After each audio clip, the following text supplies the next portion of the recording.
First year girls. आज का topic है मीज़ल्स यानी कि खसरा, जो वायु द्वारा फैलने वाला एक संक्रामक रोग होता है।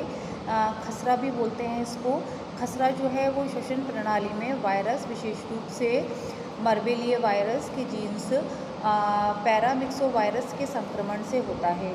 और मर्बेलिया वायरस भी अन्य जो है पैरामॉक्सो वायरस की तरह ही एकल, असहाय और नकारात्मक भावना वाले जो है वायरसों द्वारा घिरा होता है। और उसके लक्षणों में विशेष रूप से बुखार, खांसी, बहती हुई नाक, लाल आँखें और एक सामान्यकृत जो है मैक्युलोपापुलर जो एर्थेमोटस चकत्ते भी इसमें शामिल होते हैं, जो स्किन पर पड़ जाते हैं। नेक्स्ट देखते हैं कल कि जो मीज़ल्स यानी कि खसरा है, कभी कभी अंग्रेजी नाम मीज़ल्स से भी जाना जाता है, भी मैंने आपको बताया। और श्वसन के माध्यम से ये फैलता है, विशेषकर संक्रमित व्यक्ति के मुंह और नाक से बहते हुए द्रव के सीधे वायु विलेय के माध्यम में संपर्क आने से यह रोग फैलता है। यानी कि जो भी मरीज, पेशेंट है, रोगी है, तो उसके जो भी मुंह और नाक से स्राव निकलेगा, ठीक है, थूक है, छींक है, बलगम है, तो उसके माध्यम से ये रोग फैलता है। और बहुत ही संक्रामक रोग है तथा 90% लोग जिसमें रोग प्रतिरोधक क्षमता नहीं होती है, इम्यूनिटी नहीं होती है, और जो संक्रमित व्यक्ति के साथ एक ही घेरे में घर में रहते हैं, वे इसके शिकार हो सकते हैं। साथ ही ये संक्रमण औसतन 14 दिनों 6 से 19 दिनों तक प्रभावी रहता है और 2 से 4 दिन पहले से दाने निकलने की शुरुआत इसमें हो जाती है। और अगले 2 से 5 दिनों तक जो है वो व्यक्ति संक्रमित रहता है। इस तरह से देखा जाए तो 4 से 9 दिनों तक इसका संक्रमण रहता है। यानी कि इसमें खसरे में क्या होता है, बच्चों की पूरे शरीर पर छोटे छोटे दाने उभर आते हैं। और साथ ही खसरे का एक वैकल्पिक नाम रुबेला भी होता है, यानी कि इसको रुबेला भी बोलते हैं, जिसे अक्सर रुबेला जर्मन खसरा के साथ जोड़ा जाता है। हालांकि दोनों रोगों में कोई ऐसा संबंध नहीं है। साथ ही जो है खसरे के अगर खास लक्षणों में 4 दिन का बुखार होता है, ठीक है, साथ ही कफ है, खांसी, बहती हुई नाक और नाक से श्लेष्म आदि निकलते हैं इसमें। और खसरे के दाने खास तौर पर व्यापक जो होते हैं वो अभी मैंने आपको बताया कि मैक्युलोपापुलर एरिथेमेटिस दाने जो होते हैं वो पूरी त्वचा पर होते हैं, जो बुखार होने के कई दिनों बाद शुरू होते हैं और यह फिर से शुरू हो जाते हैं और बाद में पूरे मुंह पर और शरीर पर ये दाने फैल जाते हैं। साथ ही जो ये दाने होते हैं वो धीरे धीरे लाल रंग से बदलकर गहरे भूरे रंग के हो जाते हैं। और इसके कारणों के बारे में बात करें बच्चों, तो खसरा के रोगियों को सांस लेने में की सुविधाओं के साथ रखा जाना चाहिए। केवल मनुष्य खसरे का ज्ञात पोषक है, यानी कि मनुष्य के द्वारा ही एक व्यक्ति से दूसरे व्यक्ति को यह फैलता है। और यह वायरस गैर मानव पशु प्रजाति को भी संक्रमित कर सकता है। मीजल्स रुबेला, जिसे हम खसरा कहते हैं, मीजल्स रुबेला से ग्रसित व्यक्ति के संपर्क में आने से यह रोग दूसरे व्यक्ति को संक्रमित कर सकता है। रोगी के छींकने से, खांसने से यह वायरस जो है फैलता है। और छोटी शिशु को अगर निमोनिया है, दस्त है, ठीक है, कुपोषण है या कोई भी इसका कारण हो सकता है। और बड़े व्यक्ति में यह गंभीर रूप से होने की संभावना इसकी रहती है। अगर इसके निदान के बारे में बच्चों बात करें तो खसरे के रोग का निदान जो है करने के लिए कम से कम 3 दिन के बुखार के साथ ही जो खांसी, सर्दी, जुकाम है, नाक से जो है बहती हुई नाक से जो श्लेष्म निकल रहा है वो है, तो वो अगर यानी कि एक तरह से जो कोई भी रोगी व्यक्ति है उसके संपर्क से दूर रहा जाए और जो भी उसके श्लेष्म में नाक से निकलने वाला, मुंह से निकलने वाला कफ है उसको जो है वो स्पॉइल कर दिया जाए, नष्ट कर दिया जाए। वैकल्पिक रूप से खसरे को प्रयोगशाला निदान श्वसन के नमूनों में खसरे से जो सकारात्मक IgM प्रतिपिंडों या खसरे के एक वायरस के अलगाव की पुष्टि होने से इसमें किया गया है कि बच्चों में जहाँ तक है इसमें जो है एक तरह से देखा जाए कि संक्रामक व्यक्ति जो है, रोगी व्यक्ति है, उसके संपर्क से उन्हें दूर रखना चाहिए। साथ ही इसके उपचार की बात करें बच्चों तो यहाँ खसरे के लिए कोई विशेष उपचार नहीं होता है। केवल हल्के और सरल खसरे से पीड़ित अधिकांश रोगी आराम और सहायक उपचार से ठीक हो जाते हैं। और हालांकि यदि मरीज अधिक बीमार हो तो तब चिकित्सा सलाह देना महत्वपूर्ण हो जाता है। क्योंकि वो हो सकता है कि उसमें थोड़ा सा क्रिटिकल उसकी कंडीशन हो। साथ ही कुछ रोगियों के में जो खसरे की अगली कड़ी के रूप में निमोनिया का विकास हो सकता है। अन्य जटिलताओं में कान का संक्रमण, ब्रोंकाइटिस और इंसेफेलाइटिस। साथ ही तीव्र खसरा जो होता है श्वसन शोथ में होने वाली मृत्यु दर उसकी 15% होती है। और साथ ही अगर खसरे के बाद जो है अन्य सभी उपचार के साथ साथ तो बुखार कम करने और दर्द कम करने के लिए आइबुप्रोफेन या एक्टामिनोफेन जो है जिसे पैरासीटामोल वो दिया जाता है। साथ ही आवश्यक हो तो तेज़ खांसी में राहत के लिए जो है कोई भी जैसे कि कोई भी कफ सिरप जिसे दिया जाता है वो दे सकते हैं। साथ ही इलाज में विटामिन ए की उपयोग की जांच की जा सकती है। इसके इस्तेमाल के से होने वाले प्रयोग की व्यवस्थित समीक्षा करने से समग्र मृत्यु दर में कमी लाने में कोई सफलता नहीं मिली, लेकिन इसमें 2 साल से कम उम्र के बच्चों की मृत्यु दर को ज़रूर कम किया गया है। साथ ही गलसुआ बच्चों अलग ये भी एक वायु से फैलने वाला रोग है, गलसुआ मम्स जिसे बोलते हैं।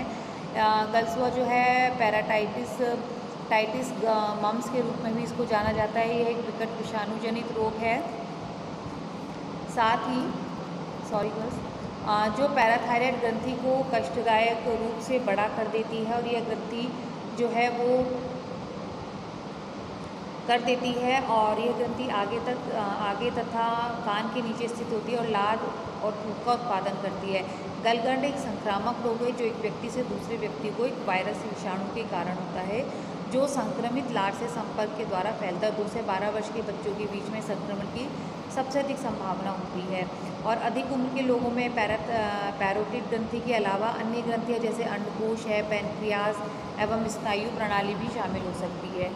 साथ ही इसमें बच्चों इसके लक्षणों की बात करें तो पैराथायराइड जो ग्रंथि होती है उसमें पैराथायराइड जो गलसुआ रोग होता है मम्स है उसमें जो है पैराथायराइड ग्रंथि में सूजन आ जाती है, जो कि शुरुआत में एक और होती है तथा 3 से 5 दिनों के अंदर दोनों ग्रंथियों में ये सूजन आ जाती है, जिससे क्या होता है कि भोजन को निगलने में चबाने में कठिनाई होती है। साथ ही इसमें तेज बुखार होता है, भूख कम लगती है और जो है 7 से 10 दिनों तक जो है ग्रंथि की सूजन वो धीरे धीरे कम हो जाती है। साथ ही जो पीड़ित बच्चों में अन्य व्यक्ति में भी यह रोग फैल सकता है, यानी कि एक संक्रामक रोग है तो एक व्यक्ति से दूसरे व्यक्ति में, बच्चों से दूसरे व्यक्ति में भी यह रोग आ सकता है। गलगंड से मस्तिष्क में सूजन भी हो सकती है और ऐसी स्थिति में जो है वो डॉक्टर से संपर्क करना चाहिए। इसके लक्षणों की अगर बात करें तो तीव्र सिर में दर्द, गर्दन में जकड़न, नींद के झोंके आना, मूर्छा आना, अत्यधिक उल्टी, अत्यधिक तापमान, अंडकोशों में सूजन आदि रहती है। उपचार की बात करें तो गलगंड के लिए कोई विशिष्ट उपचार नहीं है। दवाइयों से विभिन्न लक्षणों में आराम भी मिल सकता है और आमतौर पर एंटीबायोटिक्स इसमें नहीं दी जाती। बुखार में पैरासीटामोल जैसी दवाइयों से उसको नियंत्रित किया जाता है जो दर्द से उसको राहत देती हैं। साथ ही गलगंड से पीड़ित बच्चों को पूरे समय जो है आराम की आवश्यकता होती है। बचाव की बात करें बच्चों के तो गलगंड होने के बाद व्यक्ति को कभी यह बीमारी नहीं होती है तो उसका प्रहार जीवन भर के लिए प्रतिरोधक क्षमता प्रदान करता है, यानी कि एक बार होने के बाद जो है इसके जो एंटीबॉडीज़ होते हैं वो बॉडी में बनने लगते हैं जिससे दोबारा रोग नहीं होता है।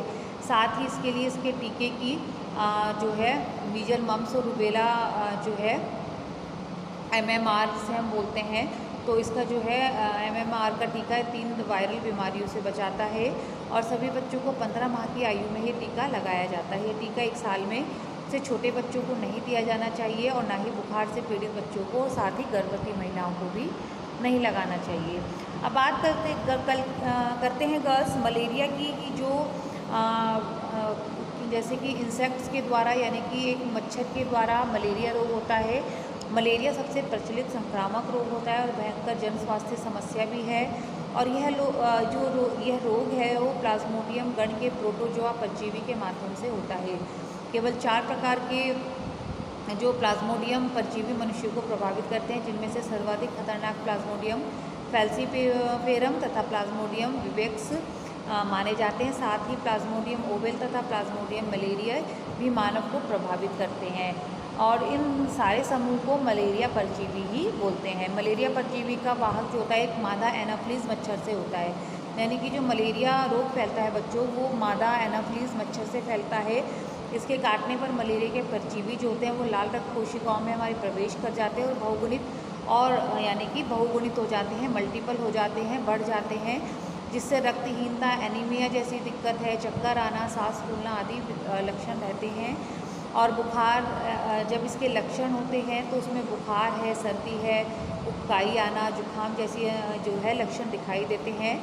साथ ही गंभीर मामलों में मरीज में मूर्छा आ सकती है और मृत्यु भी उसकी हो सकती है। रोग के लक्षणों की बात करें तो मलेरिया के लक्षणों में शामिल है ज्वर, कपकपी, जोड़ों में दर्द होना, उल्टी, रक्त अल्पता, ठीक है, मूत्र में हीमोग्लोबिन के बढ़ना।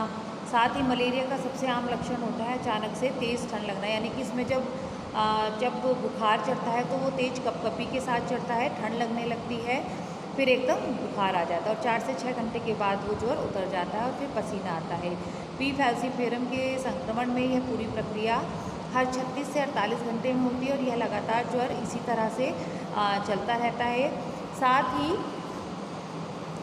अगर बच्चों इसके मलेरिया के गंभीर मामले लगभग हमेशा पी फैल्सीफेरम से होते हैं और ये संक्रमण 6 से 14 दिन के बाद होता है।